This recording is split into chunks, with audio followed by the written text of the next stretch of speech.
Sir नमस्कार जी। नमस्कार भाई। सर आज भारतीय जनता पार्टी के कार्यकर्ताओं और नेताओं ने जो तीनों अध्यादेश लागू हुए हैं उसका आज आभार व्यक्त करते हुए जिला उपायुक्त कुरुक्षेत्र को एक ज्ञापन सौंपा, उसके बारे में क्या? देखिए साहब, जहाँ तक भारतीय जनता पार्टी का मामला है, भारतीय जनता पार्टी के जो सरपरस्त हैं नरेंद्र मोदी साहब महज नौटंकी करने वाले, ड्रामा करने वाले व्यक्ति हैं।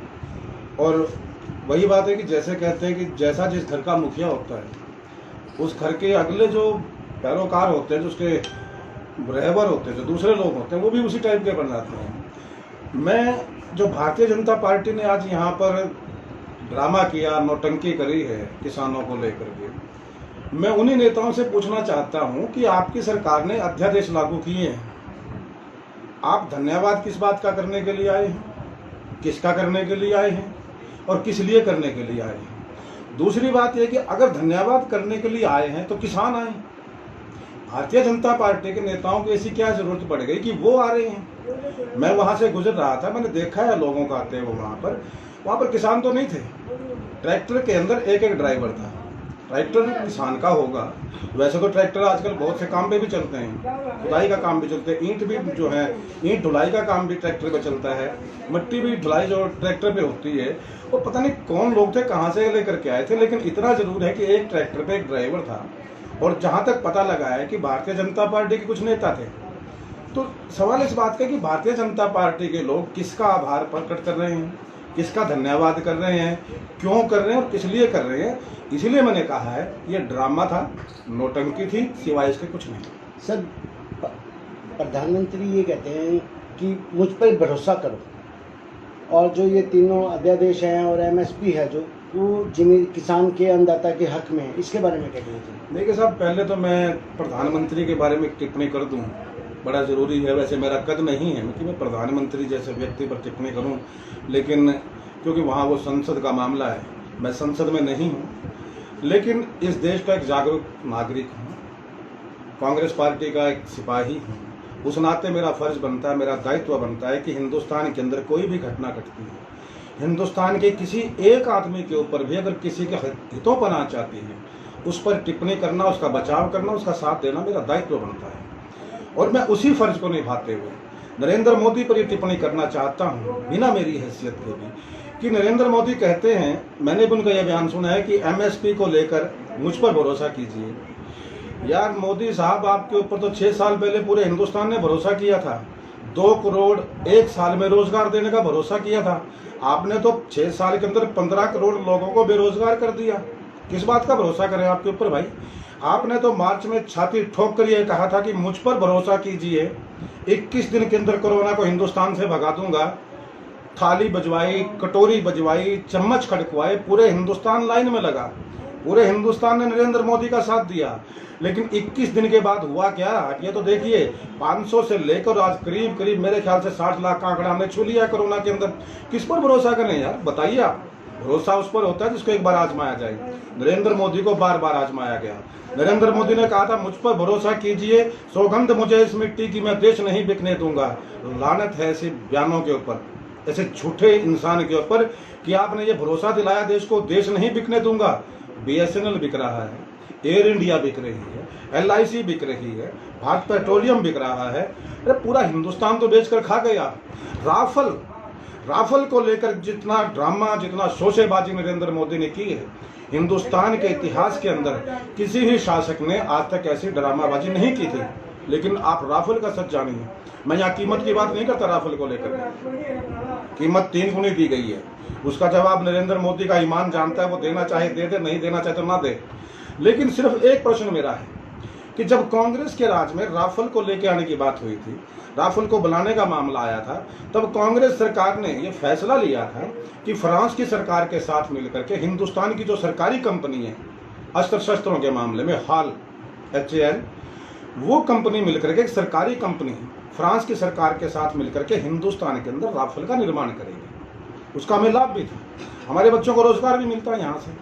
लेकिन नरेंद्र मोदी क्या इस बात का जवाब देंगे कि अपने एक खास यार मुकेश अंबानी के साथ मिलकर के ये कौन सा घोटाला नरेंद्र मोदी ने किया है कि फ्रांस की सरकार के साथ जो करार किया गया है उसमें भारत की कंपनी हाल को शामिल नहीं किया गया, बल्कि मुकेश अंबानी की ताज़ा रातों रात एक कंपनी बनवा करके उसको फ्रांस की सरकार के साथ एक सरकार में शामिल किया गया।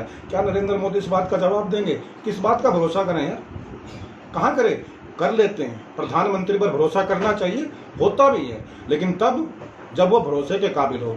मैं मानता हूं कि नरेंद्र मोदी हिंदुस्तान के इतिहास के अंदर पहला ऐसा प्रधानमंत्री है, पहला ऐसा नुमाइंदा है जिसके ऊपर हिंदुस्तान का बच्चा एक बार विश्वास कर गया था। लेकिन आज अगर कोई बच्चा होश संभालता है, होश संभालते वो सबसे पहले झूठा व्यक्ति नरेंद्र मोदी को बताता है। कैसे विश्वास कर लें?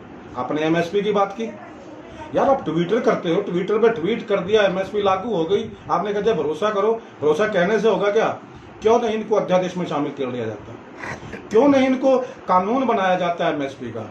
और एक बात मैं आप लोगों के माध्यम से हिंदुस्तान की जनता को बता देना चाहता हूँ, एमएसपी लिख देने से, एमएसपी बना देने से कोई किसान की सिक्योरिटी नहीं हो जाती है। आप लिख दो एमएसपी इतना है, उससे क्या फर्क पड़ेगा? मेरा मानना यह है कि जब तक सरकारी खरीद जैसे आज तक होती रही है, अब तक चल रही है, अब तक चल रही थी, सरकारी खरीद जब तक धान की और गेहूं की नहीं होगी तब तक ना तो एमएसपी का कोई लाभ है और ना ही किसी और चीज का कोई लाभ है। हमारी मांग ये है, किसान की मांग ये है कि गेहूं और कणक जो जीरी है, धान है, उसकी सरकारी खरीद यथावत जारी रहनी चाहिए, तभी उस एमएसपी का कोई ना कोई महत्व बनता है, वरना तो एमएसपी पर कोई महत्व नहीं है। सर, कल भारत बंद का ऐलान किया हुआ है, क्या कांग्रेस पार्टी इस ऐलान में क्या समर्थन करेगी बंद का? कांग्रेस पार्टी पहले दिन से 1947 में देश आज़ाद हुआ था, ये जो सिस्टम बनाया गया था किसान का, व्यापारी का, कर्मचारी का, दुकानदार का, ये सब कांग्रेस पार्टी की देन है। कांग्रेस पार्टी पहले दिन से, और कांग्रेस पार्टी का हर नेता पार्टी के प्लेटफॉर्म पर आकर भी और पार्टी से बाहर व्यक्तिगत रूप से भी, चाहे छोटा नेता चाहे बड़ा नेता है, वो हर तरह से किसान के साथ कंधे से कंधा मिला करके खड़ा है। क्योंकि किसान सिर्फ किसान नहीं है, किसान हिंदुस्तान की आत्मा है, किसान इस देश की जान है, किसान में हिंदुस्तान के प्राण बसते हैं। लाल बहादुर शास्त्री जी ने एक नारा दिया था, जय जवान और जय किसान का, वो वैसे ही नहीं दिया था। उन्हें पता है कि हिंदुस्तान का जो जवान है, जो सैनिक है, वो सरहद पर जाकर के हिंदुस्तान की रक्षा करता है, सरहद पर चौकसी रखता है, तो हिंदुस्तान की जो आवाम है, हिंदुस्तान की जो जनता है, वो चैन से सो सकती है। लेकिन उठने के बाद सबको रोटी चाहिए, खाना चाहिए, वो रोटी और खाना हिंदुस्तान का किसान देता है। इसीलिए लाल बहादुर शास्त्री ने नारा दिया था, जय जवान और जय किसान। आज उसी किसान के हितों के साथ खिलवाड़ किया गया, तबाह और बर्बाद किया गया किसान को। सिर्फ किस लिए? लोग कहते हैं, कई बार हमसे भी लोग जिक्र करते हैं कि यार नरेंद्र मोदी का कोई आगे पीछे तो है नहीं है, ये किसके लिए करेगा, ये तो देश के लिए करेगा। मैं उन लोगों से भी एक सवाल पूछना चाहता हूं जो आज कुछ जिस तरह से आज यहाँ पर प्रदर्शन किया गया, नौटंकी गई, इन लोगों से मैं पूछना चाहता हूं आप लोगों के माध्यम से, भैया आप कहते हो कि नरेंद्र मोदी किसके लिए करेगा? एक बड़ी कड़वी कहावत हरियाणा के अंदर है कि ऊतनपूत एक शब्द आता है, आप इसका भाव समझें कि जिसका आगे पीछे कुछ नहीं होता। जैसे कि हमारे मोदी साहब के बारे में, योगी साहब के बारे में, खट्टर साहब के बारे में कह देते हैं, किसके लिए कमाएंगे? पैसे की हवस और सत्ता की भूख परिवार नहीं देखती। अगर परिवार देखती तो हिंदुस्तान के अंदर भाई साहब आज तक जो राज चला है वो सिर्फ कुमारों को ही चलता, या इन लोगों का चलता जो अपनी लुगाइयाँ छोड़ के बैठे हैं, नरेंद्र मोदी जैसे, कि माँ को छोड़ दिया, अपनी लुगाई को छोड़ दिया, धक्के खा रही है, तो इन्हीं लोगों का राज चलता हमेशा। लेकिन ऐसा नहीं है, जो राज है वो परिवार के साथ चलता है। नरेंद्र मोदी के क्या हित हैं, क्या नहीं है, वो क्या साबित करना चाहते हैं? मैं नरेंद्र मोदी जी के लिए एक चीज़ कहना चाहता हूँ कि शायद वो कहीं ना कहीं उनके अंदर कुछ सनक है, उनकी सोच कहीं कुंठित हो गई है, शायद कोई ना कोई चोट उनके अहम पर कभी बचपन में लगी होगी। मेरे नज़र में, मेरी अपनी व्यक्तिगत राय है कि बचपन में कहीं ना कहीं उनके अहम को कोई चोट लगी होगी हिंदुस्तान शब्द को लेकर के। तभी आप देखिए वो किन कंपनियों को बेच रहे हैं, लोग इस बात को समझ नहीं रहे हैं। वो किन कंपनियों को बेच रहे हैं? भारत पेट्रोलियम, भारत शब्द लगा हुआ है, हिंदुस्तान पेट्रोलियम, दो शब्द हिंदुस्तान लगा हुआ है, LIC के साथ इंडिया शब्द लगा हुआ है। मतलब जिनके साथ हिंदुस्तान, भारत, इंडिया ये शब्द लगे हुए हैं वो इन कंपनियों को बेच रहे हैं। मुझे ऐसा लगता है कि नरेंद्र मोदी जी को इस शब्द से, भारत शब्द से, हिंदुस्तान शब्द से, इंडिया शब्द से कुछ ना कुछ दिक्कत है, प्रॉब्लम है, इसीलिए वो हर सरकारी कंपनी को बेचे जा रहे हैं। उनका लाभ क्या है, नुकसान क्या है, ये मैं नहीं जानता, लेकिन एक लाभ स्पष्ट है कि जिन लोगों ने 2-3 हज़ार करोड़ रुपया उनके चुनाव में लगाया था, चाहे वो अंबानी साहब हों, चाहे वो अडानी साहब हों, चाहे इनके बाबा साहबा जो ये हैं योगाचार्य से व्यापारी बन गए, ये लोग हों, इन लोगों का कर्ज उतारने के लिए और इन लोगों के साथ क्या साठगांठ है ये वक्त बताएगा। क्योंकि सत्ता में हो, मीडिया आपके कब्जे में है, इलेक्ट्रॉनिक मीडिया, मैं तो आप लोगों का शुक्रिया अदा करता हूँ, बहुत बहुत धन्यवाद देता हूँ आप सोशल मीडिया के भाइयों को कि आपका जिगरा बहुत बड़ा है। 56 इंच की छाती मोदी अपनी बताता है, मैं तो कहता हूँ 56 इंच की छाती तो आप लोगों की है। 56 इंच का सीना तो सोशल मीडिया के उन साथियों का है जो इलेक्ट्रॉनिक मीडिया के बिकने के बाद आप लोग समाज की, आम आदमी की आवाज़ उठा रहे हो। मैं आप लोगों को बधाई देता हूँ। तो नरेंद्र मोदी का जो मामला है, सत्ता में है, पूरा मीडिया कब्जा में है, जो खिलाफ बोलता है उसको पकड़ लेते हैं, वो या जेल में जाता है या देशद्रोह का टैग लगा देते हैं, जो पक्ष में बोलता है वो एंजॉय करता है। सत्ता जाने के बाद शायद मोदी साहब इस बात को भूल गए हैं कि सत्ता कभी किसी की सगी नहीं होती। हमने भी राज किया है, 30-40 साल लगातार भी किया है, हमारी भी सत्ता गई है, आपकी भी जाएगी, लेकिन सत्ता जाने के बाद हिंदुस्तान नरेंद्र मोदी को उसकी औकात बताएगा। तब पता लगेगा कि नरेंद्र मोदी ये अध्यादेश किसके लिए लेकर के आता है, अंबानी अडानी को किस लिए लाभ पहुंचाता है। ये सारा मामला, अब जो किसान का मामला है, ये अध्यादेश किसान के लिए नहीं है, मैं बड़े स्पष्ट शब्दों में बता दूं। ये तीनों अध्यादेश मुकेश अंबानी और इसके अडानी भाई के लिए है। ये उनके लिए, उनकी कंपनियां बनवा करके, आप गांव में जाकर देखिए कि हरियाणा के अंदर गोदाम बन रहे हैं अडानी साहब के, अंबानी साहब के। ये जो किसान का सारा मामला है, किसान को टोटल पूरी तरह से तबाह करके, बर्बाद करके, मेरे पास वीडियो पड़े हैं, फिल्म का सीन भी मैंने देखा है, और ये बिल्कुल हूबहू वही कहानी है। हमारे दादाजी ने हमें सुनाई है कि 1947 से पहले हिंदुस्तान के किसान की क्या हालत थी। फसल बोता था, खरीदने वाला कोई नहीं होता था, प्राइवेट लोग, व्यापारी लोग खरीदते। इसी बात के ऊपर मैं आपसे एक बात करना चाहूँगा कि इस टाइम अन्नदाता की जो अनाज है, जो धान है, वो मंडी में आई हुई है। सर NSP के हिसाब से बात करें तो आज रेट होना चाहिए 1800, पर खरीदने वाला कोई नहीं। आज धान का जो रेट है सर 1200 रुपये, 1000 रुपये दिख रही है, इसमें क्या कहना? देखिए, मैं वही बात आपको मतलब समझाना चाह रहा था, आप लोगों ने आपने बड़ा अच्छा प्रश्न किया है जी। मैंने अभी यही बात की कि MSP लिख देने से कभी कुछ होने वाला नहीं है जी। जब तक सरकारी खरीद, सरकार एक रेट पर जैसे पहले खरीदती रही है तब तक नहीं खरीदेगी, तब तक MSP का लाभ नहीं है। आज आपने MSP तो रख दिया 1800 रुपये, 1900 रुपये, 2000 रुपये। किसान की फसल पिछले 10 दिन से मंडी में पड़ी है, सरकारी खरीद नहीं है। प्राइवेट लोगों की तो मर्जी है ना भाई, वो कब खरीदेंगे। मैं व्यापारी हूँ, मेरी मर्जी है, मैं कब खरीदूंगा और फिर मैं मन मर्जी से लूंगा। आप कहते हो कि आपने कहा आपकी फसल बड़ी है, आप लगाइए कि आपकी फसल बड़ी है। आप कहते हो कि साहब मेरी तो फसल के 1800 रुपये का रेट है। मैं कहता हूँ भैया मेरे पास तो 1000 रुपये हैं, लेने हो ले लो, ना लेने तो ना सी, जबरदस्ती तो आप मेरे को दे नहीं सकते। फसल धूप में सूख रही है, 4 दिन के अंदर अगर आप उसको नहीं बेचोगे वो धूप में वैसे ही सूख जाएगी, और जब वो धूप में सूख जाएगी तब उसके 1800 लेकर भी क्या करोगे, वो तो वैसे ही 1000 रुपये के बराबर हो जाएगी। ये जो खिलवाड़ है ये बंद होना चाहिए। किसान की फसल, मैं फिर कहता हूँ कि धान और गेहूँ दोनों फसलें जैसे पहले सरकारी खरीद रही है, सरकारी खरीद होनी चाहिए और यूं की त्यों रहनी चाहिए। MSP का तभी महत्व है। क्या आप मानते हो कि जैसे कि सोशल मीडिया में भी हमने देखा है कि सरकार ने जो है गेहूं के ऊपर जो है वो सब्सिडी वगैरह जो 50 रुपये रेट बढ़ाया, लेकिन सीजन जो है वो धान का है। क्या ये किसानों को लॉलीपॉप दे रही है सरकार? ये किसानों को लॉलीपॉप वाली बात अभी इसको नहीं आप कह सकते, ये किसानों को भ्रमित करने वाली बात कह सकते हो। ये जो सारा मामला चला हुआ, कल 25 तारीख को भारत बंद है, उस आंदोलन को दबाने के लिए जैसे आज अपने कुछ दलाल छोड़ दिए, कुछ दलाल अभी कुछ दिन पहले शाहबाद के अंदर थे। दुख तो कब आता है भाई, देखिए आप लोग भी सभी जिम्मेदार परिवारों से आते हैं, दुख हमें तब आता है। मैंने शाहबाद के अंदर देखा था किसानों के नाम पर कुछ लोग इकट्ठा किए गए, क्योंकि मेरा मानना है कि आज के वक्त में हरियाणा का किसान, पंजाब का किसान भारतीय जनता पार्टी के साथ कभी खड़ा नहीं हो सकता। शाहबाद के अंदर 1000-2000 आदमी इकट्ठा किया गया, किसानों के नाम पे किसान गोष्ठी लिख दिया गया, लेकिन वो लिखा तो नहीं पता ना कि कौन किसान नहीं है। वहाँ पर दुकानदार और दूसरे लोग इकट्ठा करके, अच्छा देखिए चलो आदमी इकट्ठा हो गए, बहुत बढ़िया बात है, समझा रहा कौन है उनको? बड़ी बात ये है, उनको बता कौन रहा है खेती के बारे में? एक ऐसा शख्स जिसके पास कभी जमीन का एक टुकड़ा नहीं, जिसको खेती का पता नहीं, खेती होती क्या चीज है, जिसने कभी खेत में जाकर के देखा नहीं, जिसको ट्यूबवेल का पता नहीं, जिसको ये नहीं पता ट्यूबवेल चलता कैसे है, जिसने कभी किसान शब्द के मायने पता नहीं, वो आदमी मंच पर किसानों को खेती के बारे में समझाता है कि आपका इसमें लाभ है। अरे यार, तेरे को खेती का तो पहले सीख तो ले। वो उदाहरण भी अजीब अजीब देते हैं, कभी खरबूजे के, कभी ककड़ी के, कभी खीरे के, ये उदाहरण वो तो लोग देते हैं। यार आप जमींदारों की बात करो, अब गेहूं की बात कीजिए, अब जीरी की बात कीजिए, अब और बात कीजिए, चने की बात कीजिए, वो खरबूजा ककड़ी जमींदार का काम है क्या?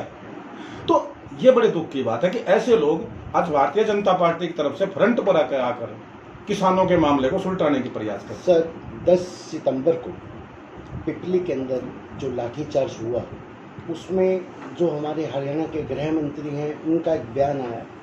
वो ये कहते हैं ना तो कोई लाठीचार्ज हुआ और ना ही किसी को चोटें लगी। इसके बारे में क्या? देखिए साहब, मेरे ख्याल से अनिल विज के बारे में सब जी, गृह मंत्री। हाँ, गृह मंत्री हैं। दुर्भाग्य से इस प्रदेश के, इस देश की, प्रदेश की बदकिस्मती यही है, अनपढ़ आदमी शिक्षा मंत्री बन जाता है। सर, उनके पास 2 डिपार्टमेंट हैं, स्वास्थ्य। जिस आदमी को कुछ पता नहीं किसी बात के बारे में, अब वो स्वास्थ्य मंत्री है जी, और वो बयान देता है कृषि के बारे में, किसानों के बारे में। बड़ी अजीब स्थिति है यार। दूसरी बात, मैं ज़्यादा बात ना करता, मैं सिर्फ उनके एक बयान, वैसे तो मैं कम से कम खट्टर साहब के बारे में, मैं खट्टर साहब और क्या नाम अपने का, विज साहब के बारे में, मैं इनके बारे में कोई बयान देना खुद की तौहीन मानता हूँ, हमेशा से मानता हूँ, क्योंकि ये लोग किसी काबिल नहीं है, ना कारा है, ना लायक है, निकम्मे। मैं जो उन्होंने कहा किसानों के बारे में कि किसानों पर लाठीचार्ज नहीं हुआ, यार पूरे हिंदुस्तान ने देखा है, सिवाय इलेक्ट्रॉनिक मीडिया ने, एक इलेक्ट्रॉनिक मीडिया को नहीं दिखा, क्योंकि इलेक्ट्रॉनिक मीडिया को कंगना रनावत दिख रही थी, कंगना रनावत की अश्लील तस्वीरें दिख रही थी, उसका अर्धनग्न बदन दिख रहा था, लेकिन किसान के ऊपर चलती हुई लाठियां इलेक्ट्रॉनिक मीडिया को नजर नहीं आ रही थी, इसीलिए शायद विज साहब को नहीं नजर आई। सर, आपने अभी सोशल मीडिया की बात की, और इस टाइम जब धरना प्रदर्शन हो रहा था, लाठीचार्ज हो रहा था, सोशल मीडिया पे भी जितनी वीडियो है, तकरीबन ये वीडियो 4-5 दिन पूरी वायरल हुई है। प्रिंट मीडिया और इलेक्ट्रॉनिक मीडिया ने इस मामले को कहीं कुछ दबाने की कोशिश की हुई है, ऐसा क्यों? अब देखिए साहब, एक प्रसून वाजपेयी नाम के थे व्यक्ति, इलेक्ट्रॉनिक मीडिया में कुछ लोग अच्छे थे, एक दिन वो मध्य प्रदेश की सच्चाई दिखा देते हैं, किसानों की आय दुगनी के ऊपर बता रहा हूँ मैं। ये कहते हैं ना, किसान, अभी देख रहे हैं कि किसी नेता का बयान था, किसानों की जो आय है वो 2022 तक दुगनी करेंगे। वो किसानों की आय 2022 तक दुगनी करने का मामला मध्य प्रदेश में आया। एक कोई लेडी थी वहाँ पर, उसका खड़ा हो गया, स्टेटमेंट दिलवाया गया कि हाँ, मेरी पिछले 2 साल में, 3 साल में, 4 साल में मेरी आय दुगनी होगी जब से मोदी जी प्रधानमंत्री बने। उसने बयान दे दिया। प्रसून वाजपेयी जी ने कहीं से वो मामला उठाया और ये दिखाया, जब उस लेडी से मिले कि आपकी आय क्या वाकई में दुगनी हो गई है, उसने ये कहा कि नहीं साहब, मुझे नहीं पता, मेरे पास तो 2-3-4 लोग आए थे, उन्होंने मुझे ऐसा बोलने के लिए कहा था। जब ये मामला मीडिया में आया तो नरेंद्र मोदी ने उस चैनल से प्रसून वाजपेयी को बाहर करवा दिया। ऐसे बहुत से किस्से हैं। डरता हर कोई, पत्रकार देखिए सबका परिवार है। वैसे तो कहते हैं कि पत्रकारिता जिस दिन दम तोड़ देती है, आज हिंदुस्तान तबाही के कगार पर है। अगर कुछ बचा हुआ है हिंदुस्तान में तो सोशल मीडिया की वजह से आज बचा हुआ है, वरना तो इलेक्ट्रॉनिक मीडिया ने हिंदुस्तान को तबाही के कगार पर पहुंचा दिया, क्योंकि सच वो दिखाते नहीं है। देख कितनी शर्मनाक बात है, आप अमिताभ बच्चन के बाथरूम की खबरें दिखाते हैं, यार शर्म आनी चाहिए आपको, काय का मीडिया है? ऐसे लोग हैं क्या मीडिया के अंदर? दिखाते हैं कि अमिताभ बच्चन नाश्ता कर रहे हैं, तो उसको अमिताभ बच्चन का नाश्ता नजर आता है, किसान पिटता नजर नहीं आता। कंगना राणावत का वो अर्धनग्न बदन टीवी के ऊपर एक बार नहीं 1000 बार दिखाते हैं वो सीन। आप एक बार दिखा लो यार, वो ऐसी औरत है, उसने कपड़े डालने नहीं है, आधे डालने हैं, 25% कपड़े डालेंगे, 30% डालेंगे। आप उसको कितनी बार क्लिप दिखाओगे उसकी? आप कंगना राणावत को दिखाते हो।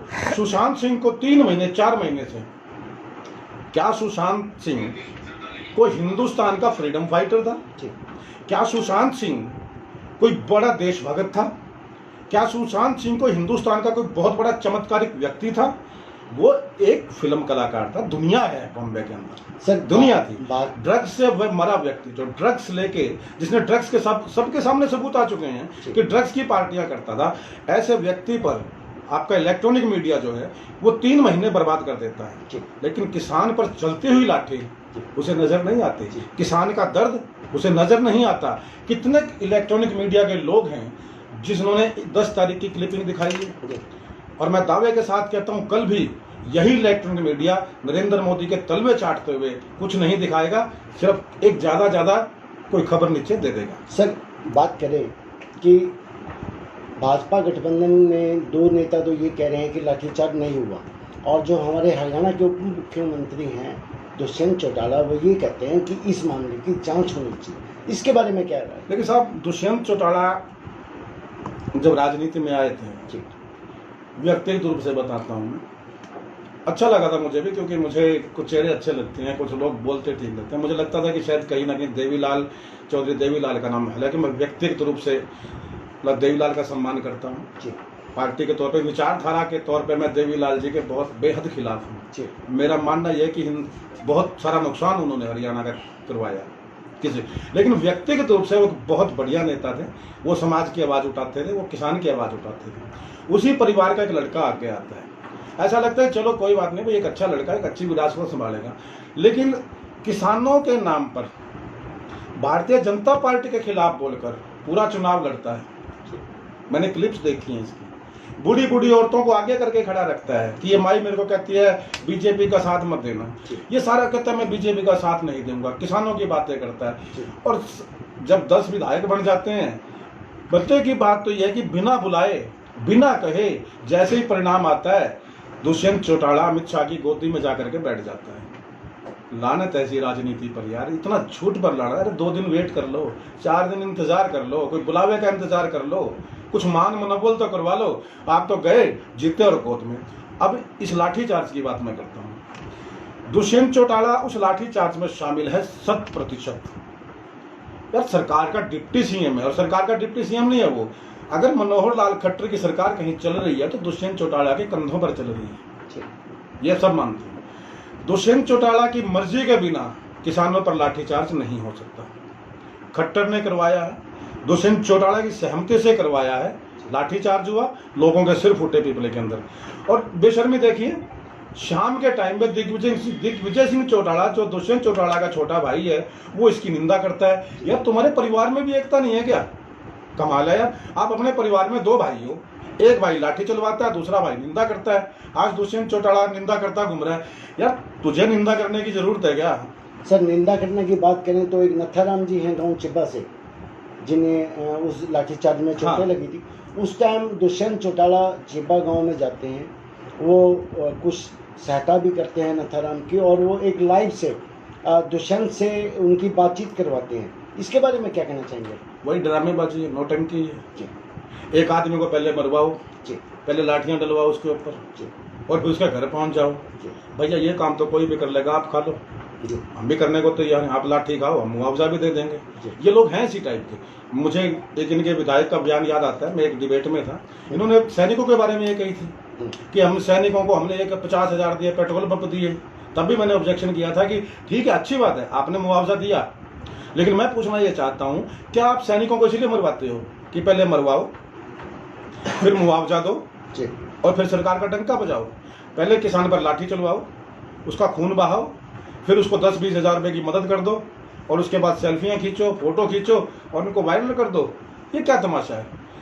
हकीकत ये है कि ये लोग, अब दुष्यंत चौटाला है, सब निंदा करते हैं यार। जिस आदमी के कंधे पर हरियाणा की सरकार चलती है, उसे निंदा की जरूरत है क्या?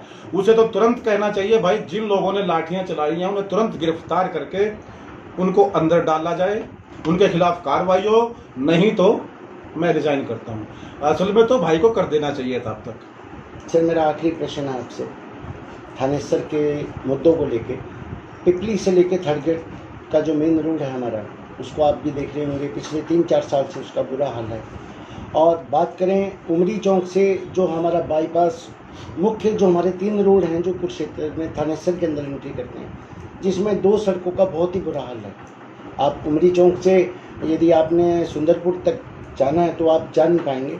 यदि आप पिपली से लेकर थर्ड गेट तक जाना चाहें। देखिए साहब, आपने एक बात कही अभी कि 2 सड़कें हैं, कुरुक्षेत्र में तो हैं 2 सड़कें हैं सर 3 है वैसे तो। एक लगा लो वैसे सर, मतलब, लेकिन सर, सही सड़कें तो 2 ही हैं। सर जो मुख्य मार्ग हैं वो 2 ही हैं। थानेसर में आ रहे हैं, उमरी से, एक सेक्टर 2 से और पिपली से। मुख्य मार्ग ही हैं सर मुख्य मार्ग हैं, उसमें दो का बुरा हाल है, अब एक इनमें- राम भरोसे चल रही है, उसके बारे में क्या कहना है? इस पे मेरे ख्याल से कहने का मामला ये बनता है भाई, देखिए 3 साल हो गए। जी 3 साल पहले तोड़ दिया गया सड़क को। पहली बात तो बुद्धिमानी मतलब भाइयों की ये है कि जब भी पहले कांग्रेस के टाइम में सड़कें बनती हैं, इस तरीके से तो हमने कभी नहीं देखा। बनाने का तरीका उसका एक होता है कि आप एक टुकड़ा चूज कीजिए, पहले उसको डिवाइड कीजिए ताकि लोगों के एक तरफ से आना जाना भी हो। एक तरफ से अब ये सड़क है मान लिया, इसका डिवाइड कर दीजिए, बीच में आधा आधा कर दीजिए, आधा पोर्शन पहले बनाइए, एक तरफ से ट्रैफिक जाएगा और दूसरी तरफ से आपकी सड़क बनती रहेगी। जब वो बन जाएगी तो उधर से ट्रैफिक जाए, इधर सड़क बनते रहे। लेकिन ये लोग पता नहीं किस मिट्टी के बने हैं यार, कितना पैसा खाएंगे, कितना क्या तो खाएंगे, समझ में नहीं आता। रोडे खाएंगे, बजरी खाएंगे, पैसा तो खाई गए। पूरी की पूरी सड़क को साथ तोड़ दिया, ना पब्लिक चल सकती है। या तो मुझे लगता है कि शायद डॉक्टर लोगों से भी इनका कोई ना कोई, मुझे तो लगता है यहाँ के जो विधायक हैं साहब, इनका कुछ हॉस्पिटल वालों से भी मुझे तालमेल लगता है। उनसे वो की हुई है कि भाई यहाँ सड़क से आदमी गुजरे, कुछ डस्ट से बीमार हो जाएंगे और कुछ टांग टूटेंगी, बाजू टूटेंगी, फिर वो हड्डियों वाले डॉक्टर के पास जाएंगे। मुझे लगता है कहीं ना कहीं का आपस में कोई तालमेल है डॉक्टरों के साथ भी, पेशेंट बेच में। दूसरा, अब देखिए आप ये मिट्टी का मामला आपने उठाया, कोरोना का काल है, पिछले 6 महीने से पूरा हिंदुस्तान कोरोना की लपेट में। डॉक्टरों की रिपोर्ट यह है कि डस्ट कोरोना के लिए सबसे ज़्यादा खतरनाक है। डस्ट से बहुत ज़्यादा कोरोना होता है, सांसों में थम जाता है और देख भी रहे हैं। उस मामले को लेकर भी क्या यहाँ के विधायक ने, यहाँ के लोगों ने कुछ किया है क्या? यहाँ के सांसद ने कुछ किया है क्या? 3 साल में कितना टुकड़ा होगा ये आप लगाइए कि थर्ड गेट से लेकर पिपली तक का 6-7-8 किलोमीटर का।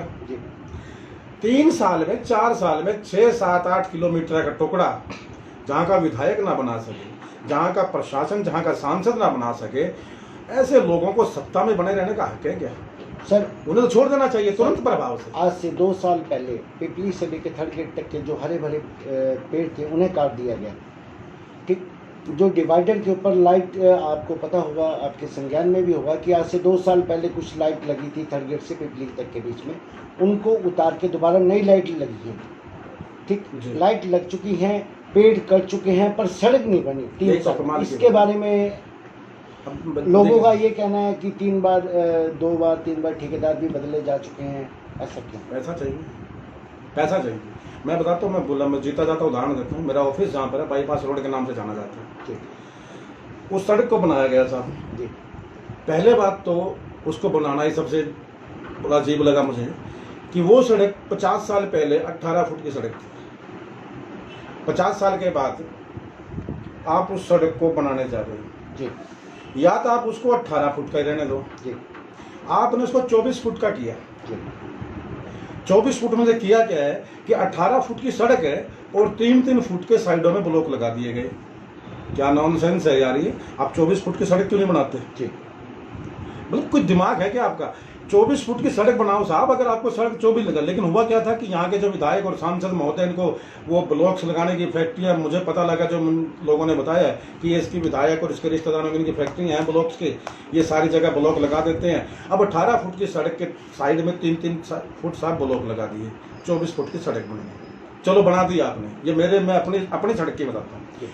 उसके बाद 2 महीने बाद उस सड़क को तोड़ दिया जाता है, कुछ टुकड़े तोड़ दिए जाते हैं। मैंने ठेकेदार से खुद पूछा कि भाई क्या बात होगी यार?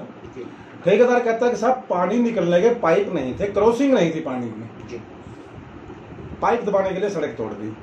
अच्छा कि आपने तोड़ दी, कोई बात नहीं, पाइप पानी क्रॉस करना है भाई। आज आप लोग मेरे साथ चलिए, जो पाइप दबाने के लिए वो सड़क खोदी गई थी, तोड़ी गई थी, वहाँ पाइप दबाए गए, आज वो ना पाइप है और ना वहाँ से पानी की क्रॉसिंग है। 2 बार सड़क टूट गई। उसके बाद 4-5 महीने के बाद फिर उस सड़क को तोड़ दिया गया, उसी सड़क को। मैं फिर वहां पे खड़ा हूं, मैंने तब फिर ठेकेदार से पूछा भाई अब कौन सी आफत आ गई? तो कहता है साहब अब इसकी साइडों में लाइटें लगेंगी। मेरा यहाँ के विधायक से पूछना ये है कि भाई मेरे दोस्त, मेरे साथी, मेरे कल तक तो हमारे साथ भी रहा है, कांग्रेस में भी रहा है, लोकदल में भी रह लिया, सारी जगह गीत गा लिए। अगर आपको पता है कि यहाँ पे लाइट लगनी है अगर आपको पता है कि पानी की क्रॉसिंग के पाइप दबाने हैं तो 3 महीने बाद पता लगा क्या? पहले दिन क्यों नहीं ऐसा प्लान आता? सर आप कांग्रेस से हैं, विपक्ष चुप क्यों है इस मामले में? नहीं, विपक्ष कहीं चुप नहीं है। सर विपक्ष ने अब पिपली से लेकर थर्ड ग्रेड तक की जो सड़क टूटी हुई है, इसके बारे में कितनी आवाज़ जनता के लिए उठाई? देखिए साहब, जहाँ तक सड़क की बात है, मैंने खुद इस सड़क के ऊपर खड़ा होकर के प्रदर्शन किए हैं। जी मैं खुद जनता के बीच में, मैंने इसकी सारे लाइव किए हैं। जी मैंने पूरा मुद्दा भी उठाया है। आज भी मेरे पास वो वीडियो क्लिप पड़ी हुई हैं कि जहाँ पर मैंने पूरी सड़कों का मुआयना किया, हमने मुद्दे भी उठाए, हम ज्ञापन भी इसके मामले में दिए हैं। लेकिन अब मजबूरी ये है कि इतने बेशर्म लोग, इतने निर्लज लोग जी और इतने चिकड़े घड़े, मैं थोड़ा कड़े शब्द प्रयोग कर सकता हूं लेकिन दुखी हूं तो करूंगा क्या, इतने चिकने घड़े कि जिनके ऊपर किसी बात का असर ही नहीं है साहब। ये तो वो लोग हैं ना कि हमारे गांव में एक व्यक्ति था, उसको देसी बात है, सीधी सी बात है, गांव का आदमी, तो मेरे गांव में एक व्यक्ति था, अब उसे पंगे लेने की आदत थी भाई। वो किसी से भी पंगा लेता, उसको 4 थप्पड़ जड़ देता और वो झाड़ जोड़ के बोला फिर ही खड़ा हो जाता। वो 2-4 लोग उसने मतलब पूछ लिया, बोला यार क्या तमाशा है ये, तेरे को शर्म नहीं आती क्या? बोला तेरे को नहीं पता ना मैं क्या? बोला ये मेरे को 4-6 थप्पड़ जड़ देता है, मैं इसकी थाने में कंप्लेंट कर देता हूँ, ये 500-700 रुपये मेरे को दे जाता है। मतलब इस लेवल पर राजनीति आपकी आ गई है कि आपको किसी चीज का असर नहीं है। क्या यहाँ के विधायक को सड़क नजर नहीं आती? बड़े मोटा सा प्रश्न है, छोड़िए विपक्ष की बात। आप सत्ता में हो, आप सत्ता में हो, आपने 1100 करोड़ रुपए का बजट एक मुश्त तैयार किया। 57 करोड़ रुपए इसी विधायक ने पिछले प्लान के अंदर, मेरे पास आज भी पड़े हुए, सारा मामला है मेरे पास अब भी, 57 करोड़ रुपए इसने अलग से बताए, 38 करोड़ रुपए सड़क के लिए अलग से बताए। वो पैसा है कहाँ यार? सड़क तो आज भी वैसी की वैसी है। सर लोगों का ये कहना है कि लोग, यदि हम लोग इतने परेशान हैं तो विपक्ष, जितनी भी विपक्षी पार्टियां, वो इसकी आवाज़ नहीं उठाती। यदि आवाज़ उठाई होती तो ये निर्माण जल्दी हो जाता। अभी 4 दिन पहले की बात है जी, कांग्रेस के पूरे लोगों ने, पूरी कुरुक्षेत्र की कांग्रेस जी। में सभी साथियों ने मिलकर के अभी 4 दिन पहले विज्ञापन दिया इसी मामले को लेकर के कि मामला किसानों का था, लेकिन बाकायदा इस मुद्दे को उठाया गया था। कोई भी बात होती है, लेकिन देखिए साहब, अब वही बात है कि विपक्ष बना तो नहीं सकता, विपक्ष आवाज उठाता है और कांग्रेस इसके लिए हमेशा लड़ी। और कांग्रेस हर समस्या के लिए, स्थानीय समस्या के लिए, किसान की समस्या के लिए, व्यापारी कर्मचारी की समस्या के लिए, कांग्रेस का हर नेता छोटे से लेकर बड़े तक का बिल्कुल जनता के साथ खड़ा, जनता के साथ जनता की लड़ाई लड़ता है।